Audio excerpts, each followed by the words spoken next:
Issues, events, and situations of public interest arise during the week, and as they do, they are being captured in the print media and in some other forms of the media, or somehow made public, relating to human rights, health, education, economy, human rights, drug abuse, agriculture, sexual and gender-based violence, and of course, justice, among many others. So, unquestionably, some of the stories attract more attention than the others, and those stories could be referred to as the top stories. Therefore, what are the top stories or major stories of the week in Sierra Leone this week on our review? We always ask, and how much do we understand the issues around those stories? Always is our focus. So it's good you've joined us. My name is Musa by Sise, and this is the top stories on Rise Radio 96.3 FM, where we take an in-depth look at some top stories in Sierra Leone. Welcome. This program brings you perspectives from political analysts, social and or media commentators, in a bid to help us make much sense of these big stories of the week as we tag them. So my analysts on the show today are the Honorable Bami Chidi, former Member of Parliament, and he's a political commentator.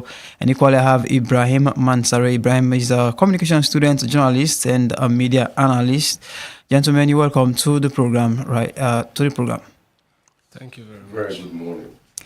Listener, like always, yourself can add your voice to the program by your messages or calls to the number 0779 63963, 0779 You'll also have the opportunity of watching our program live on our Facebook page and as well as our YouTube channel at riseradiosl 96.3 FM. Plus, you can as well listen to us via www.riserradio.sl with support from AfriCell. Now, like always, we'll have to start with some stories. I know the stories are many for the week, but we pay attention to very key ones. And there is no better way to start here this morning without us looking at the Bar Association. Over the weekend, they had their AGM, and which was followed by the elections, and a lot has been said around that election, and a lot is still being said about that. So let's get started with that. Let me start with the Honorable. I know you must have heard about that AGM. You must have followed some narrations around that, and as we speak, there is a lot going on around that, and relating to democracy as to what happened, given the fact that the Bar Association, how it's supposed to be in a country in terms of upholding the rule of law, democracy, and what have you. So let's hear your thoughts about the by-elections AGM last weekend and the issues that followed thereafter. Well, I was not following up the Bar Association, but from what I read and listened to some of the social media commentary, I couldn't believe that people who are supposed to be a beacon of light and to uphold the tenets of transparency, accountability, and good governance can fall below standard so low. Because I don't know, is it win at all costs, or are we going to look at the systematic thing? Because with this kind of situation we're perpetuating, that means the whole fabric of our society in terms of accountability and transparency has gone down the drain. That's what has started before the Civil War. And the Civil War didn't help the situation. Instead of bringing standards, try to maintain reporting right down. Thank God for Pakaba when he came up with this democratic tendency, because he used to be a seasoned administrator and knows some of the administrative ills of our society. He was able to lay foundation, which we're supposed to build on, and which we're not trying to do, because we are going to say, then we do anti-Friday, so I have to do it. What the hell is going on? Is that the way? How do you want me to take my case to a lawyer in case I have an election petition tomorrow? What standard are they going to do? And then you see, sometimes we are saying we are living a generation. This is a time to make sure they do something. But look at you're praising Senegal, you're praising the coupists from Mali and everything. They have set high standard with moral character, though they took the power. But it came with a difference. And is it the ones who are going to leave them to now for the next generation? Or are we going to rethink and see what's happened? That's exactly what happened in 92 when the MPRC came. We hailed them in, and what did they do? They failed us and we took the age back to 70 plus.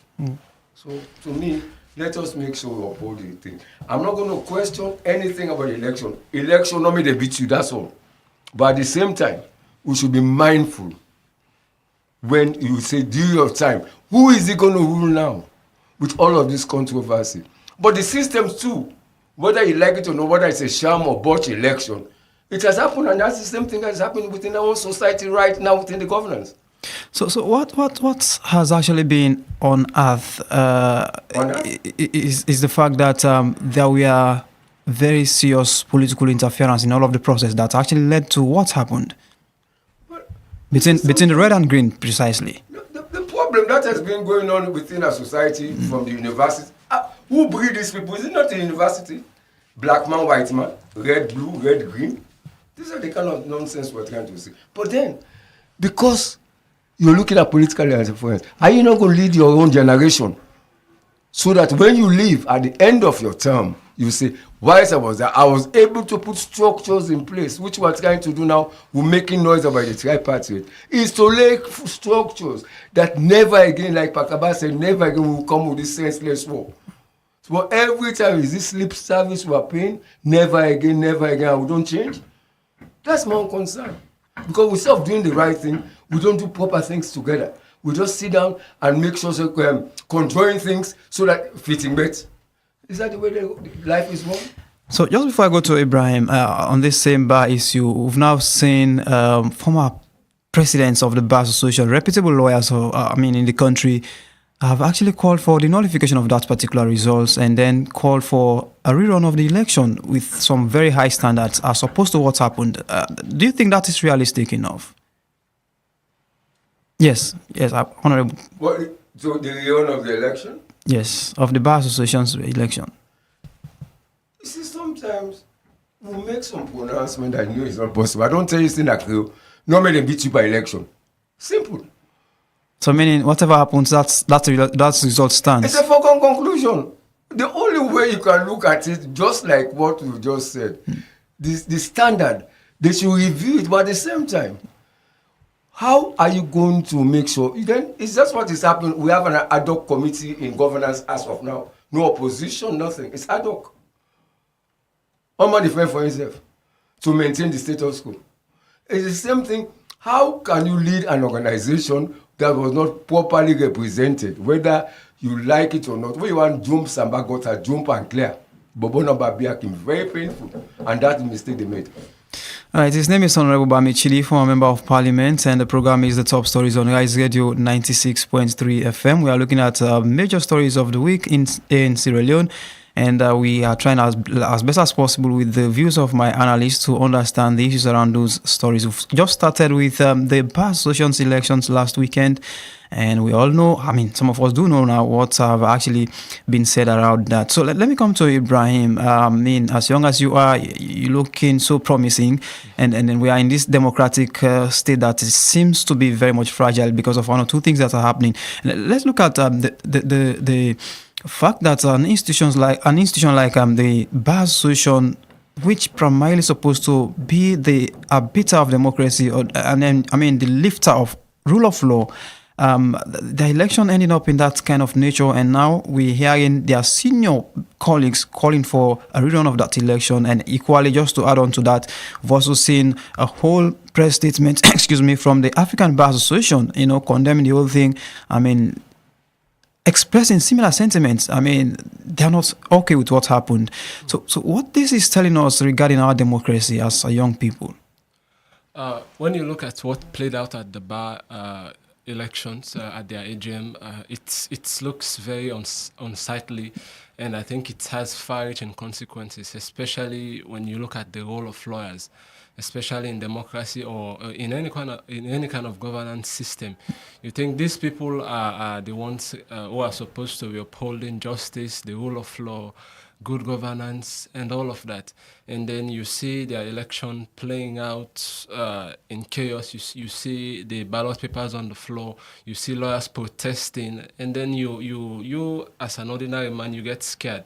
because if the people who have the law in their bosoms cannot or are not able to hold their elections peacefully, maybe there were a few people who decided to run it the way they wanted it, or maybe it was the way it used to play out.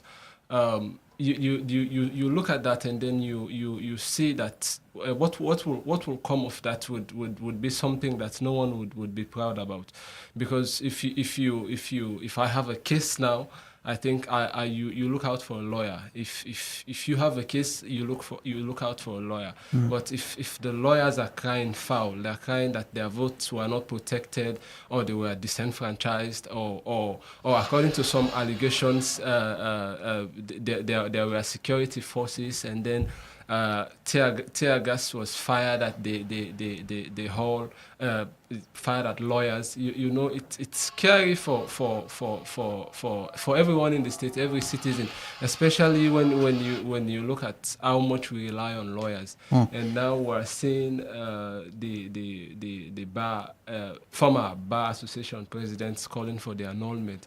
I think I agree with Honorable here that it's a long shot. I was really going to ask you whether you think that call will yield any dividend. You know, like the Honorable said, it's a long shot. This is Sierra Leone. We don't accept if we want to set a new precedent, but we don't have that. Once something happens, I think you forget about it. You move on. So I don't know how these people. I saw on someone's status that I think the first point of call as lawyers, since they know the law, they should have gone to court. But why issue out a statement, and there was not even an ultimatum to say, now that we're writing the Swallow administration to tell them we need a rerun. When should this rerun take place? When will we have that? Nothing like that, and it's just a pronouncement. And what if they fail?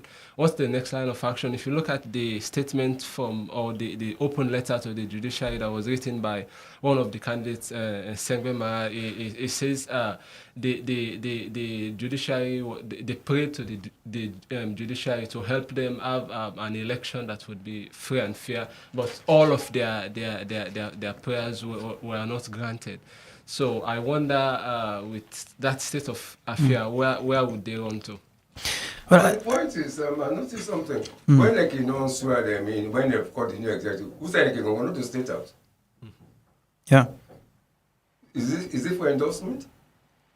These are some of the little things you should be looking at. Yes. We spend more time arguing about something that doesn't matter. The basic thing is, how do you ensure good governance and transparency, accountability? That's what we're falling short of. They spend about next 3 months now talking about tripartite agreement, which is not forthcoming. But at the same time, it's just you are coming from one chaos to another every day of our life in this country for the last 18 months, from one chaos to another. And we don't address issues, just only pay lip service. Because if we are talking about the tripartite agreement to correct the norms, the ills of the electoral process plus the electoral commissioner, we're only making excuses. So how can you back transfer that same thing in an election when you're supposed to be an arbitrator in certain things that you're doing? What are we going to look up to? So which means it's a comedy of errors. From the one, when the thing on what's at the top, it goes right down the bottom. Not allowed for them to make fish watching for you, but at the same time, to get an election now, you could have seen it before. They'll tell you the Constitution. But what did the former president did? The outgoing president? He should be in charge of elections, in charge of monitoring the elections so that he can have a smooth transition. Is that what they're going to have, a smooth transition? We're just wasting our time. Okay. Because the next time they'll make a delegation and they'll go. All right, let's wait and see what will come after that, because the two contending candidates who actually felt aggrieved have actually said they are going to explore all legal means to ensure they actually do the needful and ensuring that the right things are done, maybe eventually leading them to another election, which for both of you is quite sometimes impossible. But then Let's forge ahead. Listener, if you are just joining us, you are listening to the top stories on Rise Radio 96.3 FM, and as well, you're watching us live at our Facebook page, as well as our YouTube channel on SL Rise Radio 96.3 FM. So, of course, we've just seen the retreat in Bo, the cabinet retreat in Bo, and primarily the message from the president there to his ministers is that let them focus on development, delivering the promises he made, in 2023. Again, let me start off with you, Honorable. Is that call even necessary, that the president will have to sit his ministers and say, no, you know what, let's go back to our promises, let's start delivering, or let's focus on delivering? Is that call necessary in the first place? Very interesting question you've just asked. Is that necessary? But maybe when he was choosing his cabinet, maybe they get a terms of reference, which means to deliver the deliverables. And if they're not doing, he's the chief executive. He will call them back. Let us sit down and see what went wrong, where are we heading, and what are your performance record. Sometimes it's very difficult to rate people, depends on the nature of the job they are doing. Can you give the Minister of Energy and Power 20% or 40%? No, because the criteria, the foundation being laid, is not commensurate to delivered service, because either you don't pay, then you have so many factors that is coming in. But at the same time, it's a wake-up call for the minister that you are a servant of the people, not to close your air conditioner, spend government money on luxury vehicles going up and down without delivering nothing. So what should you do? The box lies on his table, and which means you can say, at the end of the day, can I have a resignation letter? That's up to the president. If he has the power to hire and fire. And if you're not measuring up, you don't have to go back to conference to tell them that. I was thinking these people should know they are to deliver, and so whether or not they are being told to focus on it, they should know they should deliver. But again, like you said, if the president deemed it fit, we are not delivering, and he calls them on a table and say, "Gentlemen, we need to deliver." I think it's also in place. So let me hear your thoughts on that, Ibrahim. A lot is really said around that, but the focus there is let's focus and let's deliver for our people. So I think for me the call was very important. Okay. It's always good to remind people when they were appointed, everyone knew why they were appointed, and then they should deliver. But at the same time, the president needs to be chipping in once in a while and reminding them that we have a mandate. You were appointed for something, and we would like to see that you deliver on our mandate. No, I don't think there's any president who wants to get to power and then not deliver, or appoint someone and then the person does not deliver. We see what happens with the electricity. We have that now the president in charge of that. So, and you have Sierra Leoneans calling for a repeat of those kind of that kind of action. If we have a ministry that's not performing, if you have those places not performing, maybe we can just take the same model. Even though you look at the feasibility as well, the president cannot handle everything. But the fact that you put ministers on their toes by telling them if you don't deliver on what we should deliver on, if your sector is facing high criticism online and offline because people are not getting the services they require for even though they are basic, then we'll have to replace you with someone else. I think you when you are appointed to such position, you always have the urge to do more. You have the fear, you have that kind of apprehension that if I don't perform, I might just get kicked out. So it's a good thing that the president gave everyone a seat at the table and then reminded them that we have to deliver. For me, it's a good thing. Okay, listener, you're listening to the program, The Top Stories on Rise Radio 96.3 FM. My reviewers today are the Honorable Bami Chidi, former Member of Parliament, and Ibrahim Mansaray, communication student, is also a media person. And so, Honorable, quickly, still on the retreats in Po, the ministers seemed very relaxed when the president was talking to them, because for some of them, they went there jittery. That's maybe some form of cabinet reshuffle would happen. But also, they could hear is, gentlemen, don't worry, let's just focus. So they seemed very relaxed, other than what perhaps they were anticipating, that there could be some possible, reshuffle of cabinet. So don't you think that was too relaxing for them? I don't even think. Who said they were going to sack them? You don't sack, what are you going to put again now? The problem is, it's just a wake-up call for them to sit on the hours, don't take things for granted. You are serving your people. The problem is when they give you an assignment, you make sure you take all of it to one. That is at the end of your time of serving your nation. You say, during my time I was able to achieve A, B, and C. And I hope my successor will improve on where I left. But you don't have nothing to show for it. How can you improve on it now? So, Ibrahim, do we think it's okay enough for the president, for instance, to have the kinds of ministers he has right now to ensure he actually delivers, or do we think of also perhaps considering a reshuffle at some point, or are the ministers all okay in their positions at the moment? Oh, okay. I think maybe there is a cabinet reshuffle upcoming, but that's not really my area. You see, when the president came to power, he made a lot of appointments, and which I'm a Sierra Leonean, and if we're having too many appointments, especially when some are just duplicate, you look at them, you look at what they stand for. You look at, there's another ministry maybe, or there's another agency with the same function, and then someone is appointed again to that position. I think all that over just leads to this over bloated wage bill, and then the economy will suffer. So maybe it's in the wisdom of the president. He should look at those people. He has to be, the president, of course, has to be accountable to Sierra Leoneans. He has to be very God-fearing. He has to be very honest. He has to look at his appointment.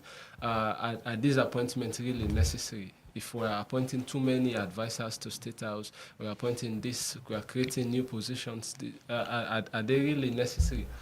So he has to look at those and see where those that should be merged, those that should be kicked out, and then have a functioning executive. Because of course we always call for numbers, but at times it's not about the numbers, it's about the quality as well. Sometimes you do more with less. So it's not about appointing many people to deliver on your mandate. It's about appointing the right people as well. And then you have to look at the economic consideration as well, because if you appoint many people, you have to pay them. You know how executive appointees are being paid, their salaries, their facilities, their allowances. So all that has to be looked at, and a decision has to be made, a more sincere one. Okay, I like the ending part of it. A more sincere decision has to be made. So, listener, you can join us with your comments. You have to call us pretty much later on the program via the number 077963 077963 Another news that actually made the headlines for the week is the one that also happened in Kenema. There was this procession of Bondo procession versus closing churches for that day on a Sunday, and that sparked a lot of a lot of debate as well, especially among the Christian faith. I saw the Council of Churches of Sierra Leone, talking a whole lot around that. So Honorable, there was this thing that happened. Perhaps you might not know, but you might also know because you are in Sierra Leone. So there is very little that could happen that you might not know. So there was a clash between a procession for a Bondo society as against, some churches were closed because the Bondo society were processing. And so it wasn't too well with a lot of people, even outside Kenema. Sometimes some of these things I just stay clear out of it because it's ridiculous and I don't want to discuss it, in the sense that we have so many traditional implications and everything. But for me, from a problem of good governance and transparency and human rights, you don't deprive one set for another set. That's common sense. But then look at the trend that is going. So everything now starts from Kenema is good or is it bad? That's another question I can't even answer. Because everything they want to do is they start it from Kenema and it transcends down. Sometimes it's the same Kenema that gave the Alberta a 12th time in the election in 67. When Kaisamba and the rest and one man back joined in and went in as an independent candidate. So sometimes we should, you see, politics is an art. You hold on too much, it will broke. You play with her, it will for them. So at the end of the Nafobayobayam, at the same time, you have to look at the experience, not logic, it's the experience you're going to use. What was this particular time? Are we not the ones spending millions of dollars to eating donors' money? Because when they gave us Rutai, for us to Rutai come, now we passed the Bondo bill in Parliament, they gave us that money to abolish it and everything, they call it unit administration. That is why sometimes I don't even want to go into it because we are setting double standards. You say one thing here and then you do something. You practice what you believe in. Where I don't know money, not touch your money. Left and right will continue in a traditional society and a traditional setting. But how can you blend the two together? I can't answer that. Okay, so that was so touching for those religious people. Really, they were deprived, sort of, like you mentioned. It's also it's not deprived though. It's also sometimes these religions they have to talk tough, so they have to stand their ground. But when you want to play the politics with handouts, then nobody takes you seriously. If you believe in your conviction, talk to the person, talk to the public. Is he not a Christian? These are the kind of things. But when politicians and religious leaders, they go half and half, but this one, is that the way you come up with it? You are standing your ground for posterity. That whilst I was the chairman of the council, we resolved that certain things should not be meddled with. That's common sense. Ibrahim, this is historic here. I mean, I might not be correct, but perhaps I'm hearing this for the very first time. That a Bondo procession, is prioritized, against a whole church, or in fact, not just a church, churches around that vicinity on that day. But another angle to this story is that the First Lady was part of this procession. Maybe that's why it actually went the way it went. And that would be scary when you see these institutions exist even before we were born, and then they are respected in our society, But I don't think we should be in especially in 2024. Other groups are depriving or even honorable doesn't like that word, but violating the rights of others, especially people want to go to church on Sunday and then they cannot go because they tell you this group says that they are coming out, and then where do these people go to? They have structures in place. If someone violates, but when you look at them right in their midst, you see someone big.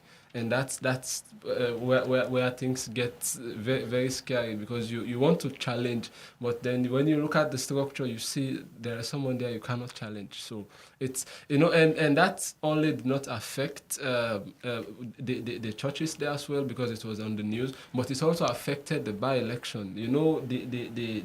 The item on the voting was item number 8 on the agenda, and it had to be brought forward to number 2, and then the justification for that was that there would be something tomorrow which maybe many of you would not want to witness, so we want you to come early, vote early, and then leave.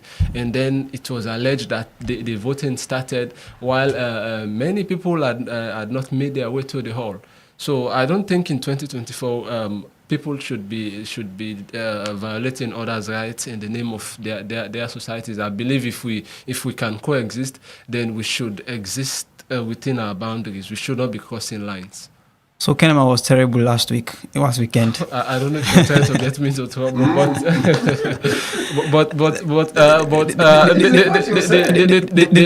the way things played out exactly in Kenema, I don't think that's the kind of image we want to show out there. Indeed, there is no way we could actually put it better than saying the 2 incidents that's happened in Kenema, we are not called for, and we are not. So was it planned to make sure that the ones who are not part of that society won't be deprived, disenfranchised? I didn't think about it. It's just like you mentioned it. Yeah.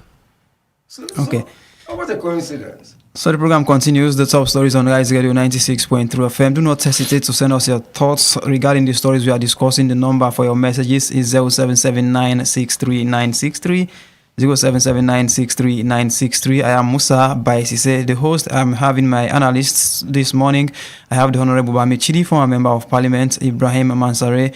Ibrahim is a communication student and media person as well. Of course, Honorable is a political commentator. So let's look at this story. It's still around the retreat. The retreat happened, but also there was the coronation of, was it about 12 paramount chiefs, in the southern region. And in making a statement there, the president did make a very, very crucial statement that he was elected by the ballot. By the ballot, yes, indeed. And then there is the insinuation that some people want to use the bullets to take him off power. And so, if they come with the bullets rather, they will eventually also meet the bullets. And that's kind of a serious statement he made, Honorable. He said, if you count the bullets, they meet bullets. And the paper is carrying it that bullets for bullets. This is no news. Yes. But the point, you see, these are the things sometimes I advise my colleagues and politicians. We keep giving the wrong signal to our people that we don't even understand. With the build bridge beside bridge, in the sense that now, it can be taken out of context and they can look at it that, but on the left make I don't win election, I don't win election. Just the question that you ask me over the bar, so I say me no go Babi. She don't do them Babi like you boys, but that's fine. The point is, for you to overturn certain elections, it can be a little bit difficult and messy. In the sense that by the constitution we are trying to go by. And I was listening to an audio which made sense to me that we cry about something that doesn't matter. We should be looking at a bread and butter issue. How do you survive? How do you improve the youth's development, the health facility, and so many other considerations you do in terms of human capital development. But we forget about all things. We started removing, now tripartite is coming. President talk about bullet for bullet. If you can't challenge me say you meet me with your own force. It's all that necessary. Is it not all a distraction from the real issue that there's nothing going to happen? They have to review the tripartite, the electioneering act, so that never again should be go for the fifth election and correct some of the grey areas of our constitution in terms of electoral malpractices. That's the cause of the matter. So whether you want to demonstrate, if you want to demonstrate, it's not bullet. That is where that sometimes depends on which side of the fence, either you're a pallbearer or a standard bearer, you are standing on, in the sense that we are looking at the bullet for bullet. No. He said, well, give me a chance because I'll be at 2012. Underline, I'll be at 2012. So that's a beer. All right, it's okay, I catch you. But Honorable, No, it's the bullet for bullet now that is coming up.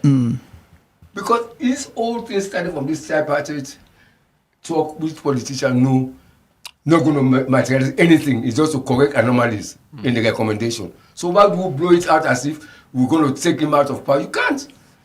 Well, through the ballot box, not bullets. We don't say what a man can talk to you. We don't make man fed up on taking. Tell him attack World War I to make him say finance. He's not a man. Blood goes through his vein. So let us look at it from that point of view. It should be the last man to be angry. But then he's a human being as well. But did he say something wrong? He said, I'm not saying. Which bullet for bullet? Why they say fire for fire? Every kind of thing.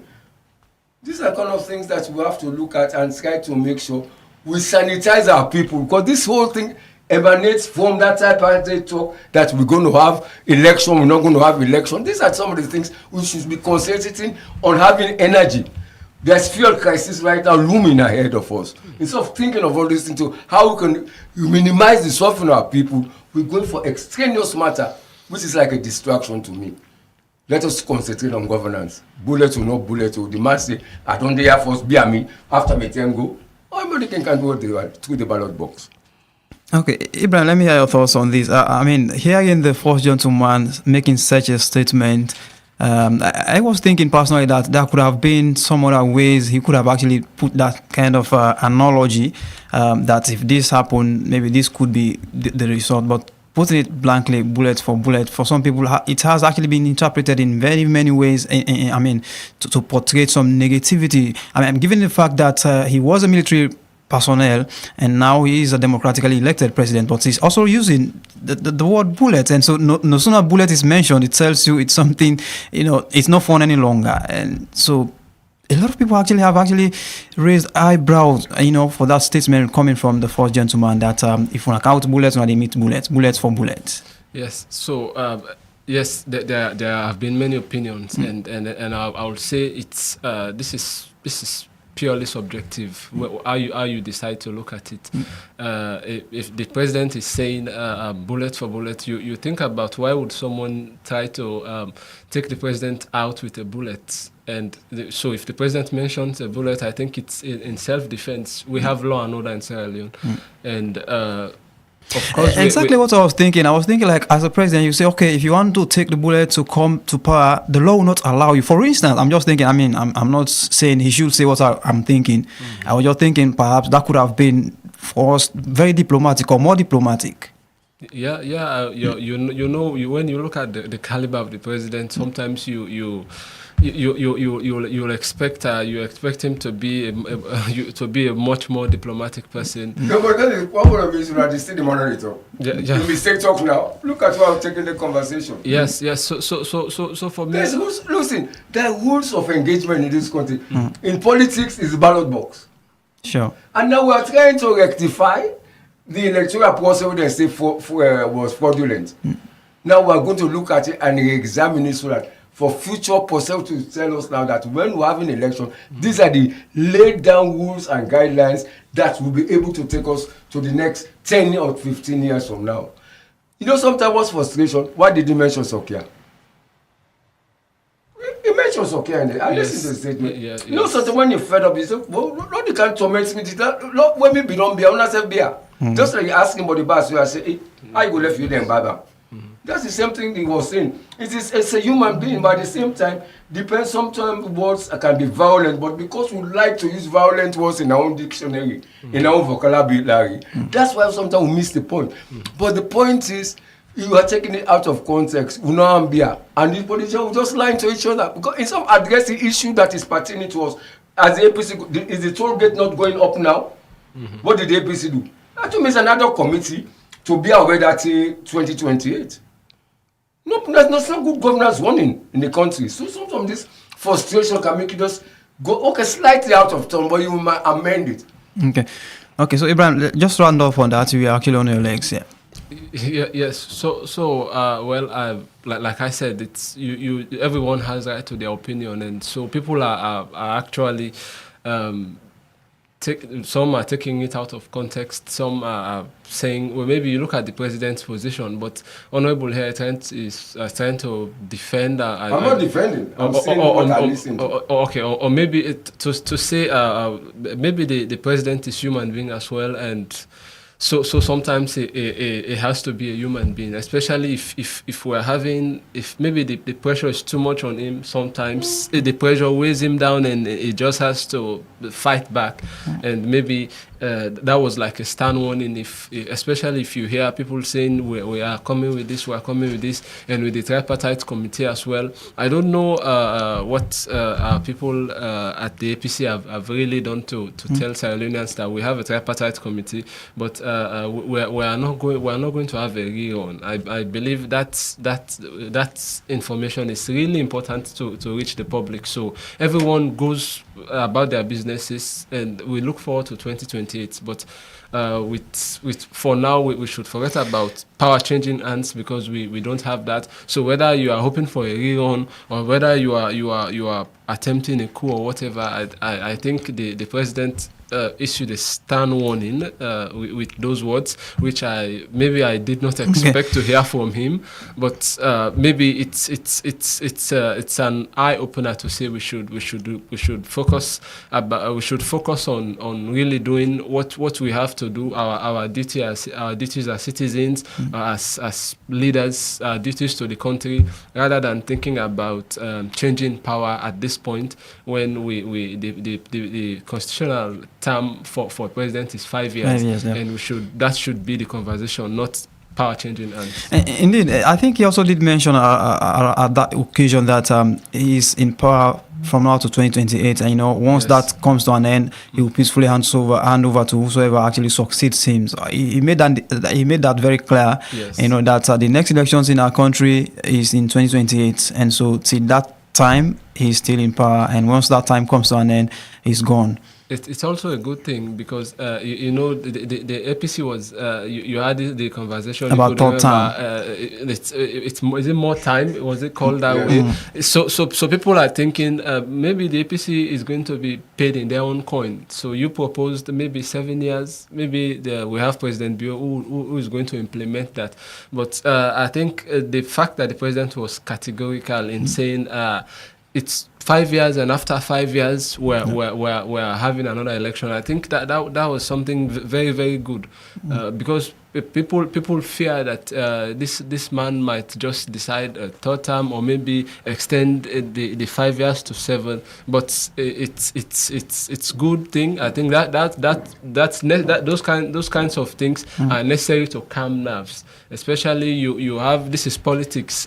You are in a position, but not everyone wants you there. People want to replace you for different reasons. But at the same time, you have a term. And they should allow you complete that term. And it's a good thing that the president too would respect the constitution. He has said that, and we hope to see that manifested when 2028 comes. Okay. And we should be following due process. That's what is lacking. Okay. You can say that 2028, yes, but at the same time, anything that goes violate the constitution is a referendum issue. So if you want to go into that area, you have to call an election. All right, just quickly, let me invite the listener. You can call us in about 4 minutes from now. The number is 077963963, 077963963, but you can keep sending your messages to the number 077963963. Now, our country perhaps could be referred to as very fragile at the moment.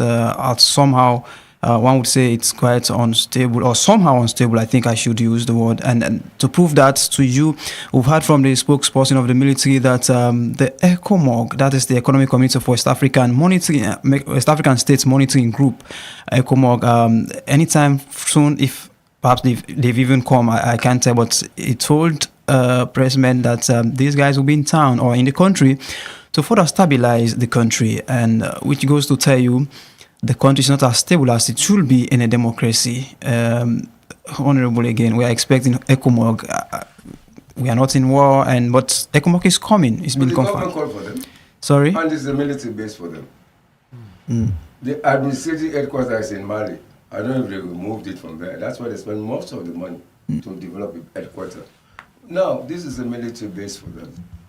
But the point is that presence in there was not the botch thing that happened in November, that there were these ECOMOG things government started trying with the idea to bring them here. They were here, I think it was in February, yes. And then starting in negotiations. And so I think I saw in the newspaper they should take in that store at Clinton to have a contingent here in Freetown, and the basis in Lunge Garrison. So they are coming. So when the ordinary man hears that ECOMOG is coming, thinking of the fact that we are not in war, or the war has not just ended. I mean, the last time they were here helping us stabilize the country was in the 90s or early 2000, just to end the war. And here is, again, we are hearing them coming. So it rings a bell to that ordinary man. The point is, we still have a very, very fragile peace. It's the way we handle it. Since the end of the war, we're trying to get through semblance of democracy and good governance. But we haven't got there yet. Only way we can do it. Now, if you notice something, politicians come with rhetoric that, government of unity, government of this, government of that. They just say it and they don't believe in what they practice, what they say. In the sense that, how do you maintain the peace within the sub-region? You have coups in the other areas. And this is Liberia and Sierra Leone. It's relatively stable, but it's the way we handle the security and peace in our nation that is worrisome. So if the ECOMOG comes in, that doesn't necessarily mean they're going to stabilize the security situation. No. The job is that maybe their presence will help to make people rethink so that you can maintain the peace. You don't have to be going back. 17,000 men. Men were put on the ground here. Boots landed here. And it was very expensive accident. And we should not go through that route again, in the sense that let us maintain what we have. That is why the government came in on transparency and accountability. And if you can follow the right procedure and maintain the good governance and transparency, you will be able to say it. But the point is, you say things with one thing. Look at the country now, we're spending days of a tripartite, days on election thieving. And then we are suffering. Look at the petrol situation. Didn't government announce the last time that they've got 1,000 metric tons or 10,000 metric tons of fuel? What are we doing back? Going back to the old dark days. Electricity. Are we asking government what is happening to the power ship? What's the negotiation coming in? These are what we should be concerning our energy. The positive energy to make sure, keep government on the tool so that they can try to elevate the suffering of people. But we don't do it. We start spending more time on politics than the election is 2028 period. Okay. Now, before I go to Ibrahim, let me bring in this view. And it says, the way forward for the Bar Association is even before the president is, I think some message missing there, but then it continues saying, even before the president mentioned the bullets, we have seen political miscreants using bullets to remove the president from power unconstitutionally. And so whether he mentioned it or not, we have experienced it, and many lives have been destroyed. This must be stopped. Those who have ears, let them hear. It's coming from BW Bokari. So you can call us now on 077963963. So Ibrahim, let me hear your thoughts about ECOMOG coming in again in the country.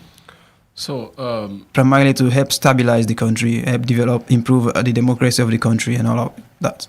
All right. If you look at the sub-region recently, we've had a couple of military power seizures, right? And so.